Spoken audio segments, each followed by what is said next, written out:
പൈപ്പിങ്ങിൻ്റെ നൂലില്ലാതെയും നമുക്ക് നല്ല നീറ്റായിട്ട് പൈപ്പിംഗ് ചെയ്യുന്നത് എങ്ങനെയാണെന്ന് കണ്ടു നോക്കിയാലോ. അപ്പോൾ അതിന് വേണ്ടിയിട്ട് പൈപ്പിംഗ് ചെയ്യേണ്ട തുണി ഇതുപോലെ 1/2 ഇഞ്ച് മടക്കിയിട്ട് തുണിയുടെ മുകളിൽ ഇതുപോലെ വെച്ചിട്ട് സ്റ്റിച്ച് ചെയ്ത് കൊടുക്കണം. അപ്പോൾ സ്റ്റിച്ച് ചെയ്യുന്ന സമയത്ത് നമ്മൾ അറ്റത്ത് കൂടെ സ്റ്റിച്ച് ചെയ്ത് കുറച്ച് നമ്മളൊരു പൈപ്പിംഗ് എത്രത്തോളം വേണമെന്ന് വെച്ചാൽ ആ ഒരു ഗ്യാപ്പ് വിട്ടിട്ട് വേണം കേട്ടോ നമ്മൾ സ്റ്റിച്ച് ചെയ്തെടുക്കാൻ വേണ്ടിയിട്ട്.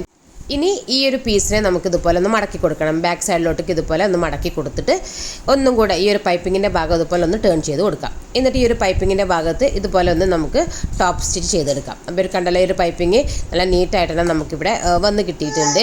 അപ്പോൾ ഇത്ര വീതിയിലാണ് ഇപ്പോൾ ഞാനത് ചെയ്തെടുത്തിട്ടുള്ളത്. ഇനി ഇതിനേക്കാളും വീതി കൂട്ടണമെന്നുണ്ടെങ്കിൽ നിങ്ങൾക്ക് അതിനെ വീതി കൂട്ടാം കേട്ടോ.